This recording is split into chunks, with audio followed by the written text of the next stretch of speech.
Welcome to Comics Ain't What They Used to Be, the show where we flip through yellowed pages and remember when heroes were larger than life.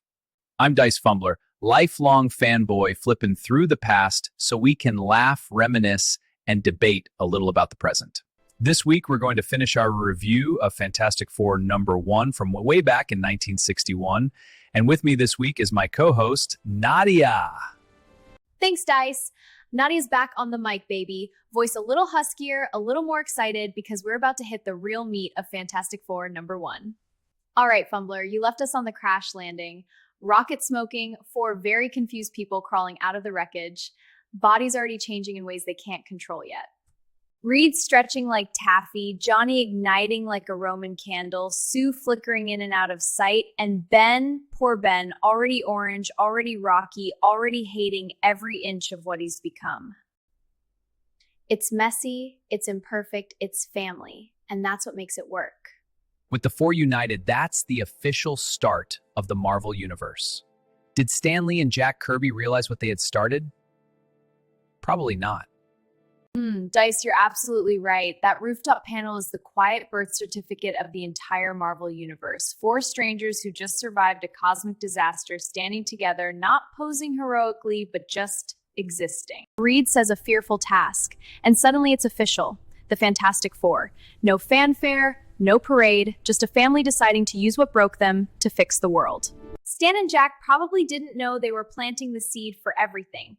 Avengers, X-Men, Spider-Man, the whole interconnected Marvel tapestry, but they knew they were doing something different. They were tired of the perfect heroes. They wanted people, flawed, bickering, real people, and they gave it everything they had. That energy shows in every panel. As we move on to the next chapter of the story, we find Reed Richards, aka Mr. Fantastic, filling in the rest of the team about atomic plants falling into deep holes across the world. Eastern Europe, South America, Australia. As they are talking about the mystery, one of Reed's machines detects a massive earthquake. Reed's already in full science mode, briefing the team like he's been doing this forever. Atomic plants falling into deep holes across the world. That earthquake alert is the perfect hook.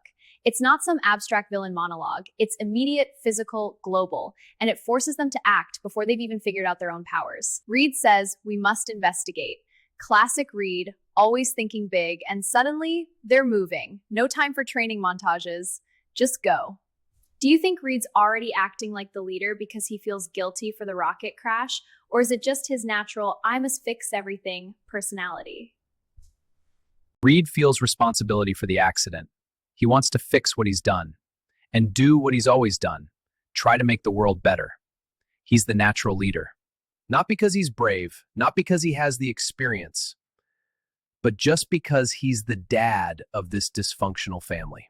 So this earthquake hits in French Africa. The guards feel the ground rumbling, and the entire installation falls into a massive hole.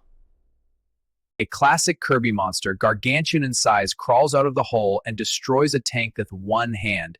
And we find out in a caption the monster's master is named the Mole Man. Oh, the Mole Man. One of the earliest Marvel villains, and still one of the most pathetic yet terrifying.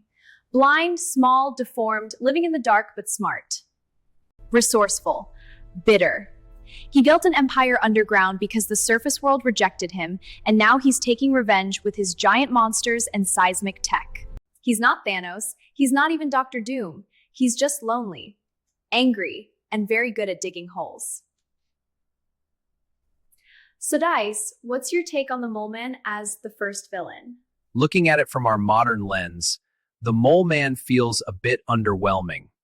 But I'd imagine at the time, this was a big deal. Dice, you're spot on. Through our 2026 lens, Mole Man can feel like a punchline villain. Short, blind, whiny, living in a cave with his monsters, he reads like a B-movie reject. You have a guy destroying nuclear facilities, leaving nothing but craters behind.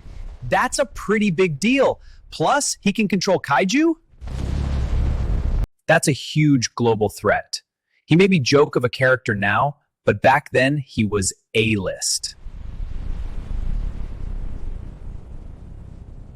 So the big brain on Reed studies the positions of all the earthquake points and triangulates the location of the most likely spot where the trouble originates. a location known as Monster Isle. When the Fantastic Four arrive on Monster Isle, they are immediately attacked by another Kirby kaiju, a three-headed orange monster with wings. Boom, the attack. Another Kirby kaiju, this time a three-headed orange monster with wings. I love how Kirby draws it. Massive, scaly, roaring, claws ripping the air. This monster feels like a joke. He may look scary, but Reed takes him down in moments. Dice, you're not wrong. That three-headed orange flyer goes down like it got hit with a Nerf bat.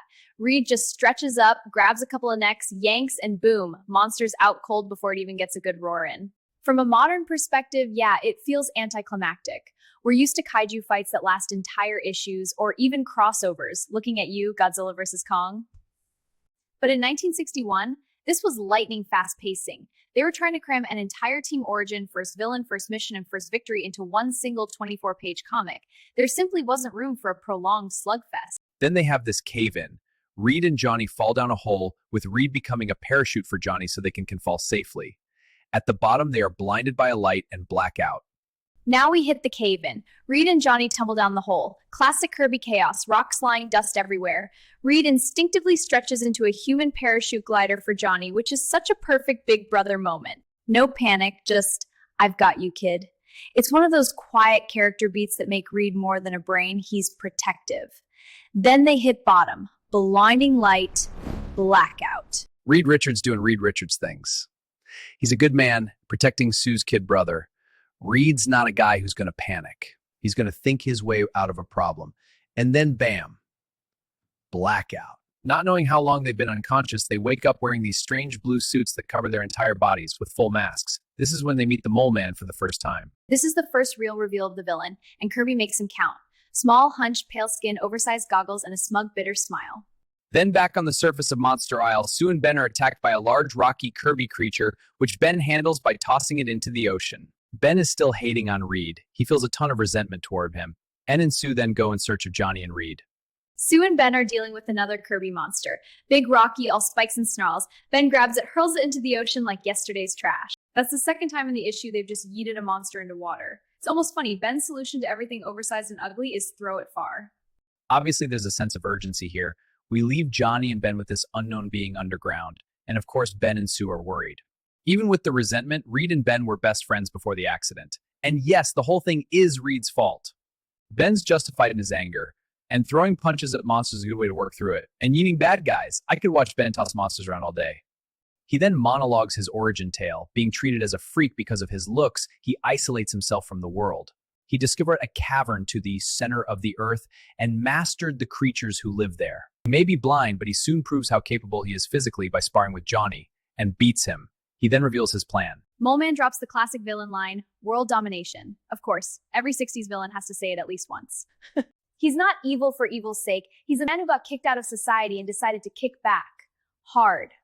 The plan itself, destroy all atomic plants, then unleash the underground army on the major cities, is ambitious as hell. It's not rob a bank. It's end the surface world's power grid and replace it with mine. That's endgame stuff. For a blind guy living in a cave, that's terrifying confidence. Mole Man has proven he's physically capable of combat. He's proven that he has the ability to destroy the entire world's power grid. He is a legitimate threat. There's no Avengers, no other superheroes to help out. Just 4 people with strange abilities who don't even have costumes at this point. They just saw a problem and threw themselves at it. So yeah, this is big. In 1961 Cold War terms, that's apocalyptic. One guy from a hole in the ground could end modern civilization. No nukes needed, just darkness and monsters. That's what makes Mole Man terrifying in this issue. He's not a joke yet. He's credible. He's small, ugly, blind, rejected but brilliant, resourceful, and already winning. His sympathetic backstory only makes it worse. He's not evil for fun. He's evil because the world made him that way. And now he's making the world pay. Then Ben and Sue burst in. Perfect timing. Ben's heard enough monologue. He doesn't care about the sob story, the plan, the monsters. He's just done. He charges like a freight train, all orange rage and clobber in time energy. It's beautiful. Mole Man, he's ready. rings a bell like he's ordering room service, and out comes the big one, the same monstrosity that's been eating nuclear plants for breakfast. Massive, scaly, roaring, probably the most intimidating Kirby creature we've seen so far in the issue. It crawls up from the hole like it's been waiting for its cue.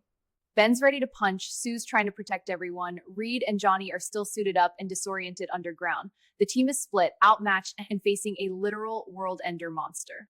There's no way that Mole Man could go toe-to-toe with Ben Grimm. No way.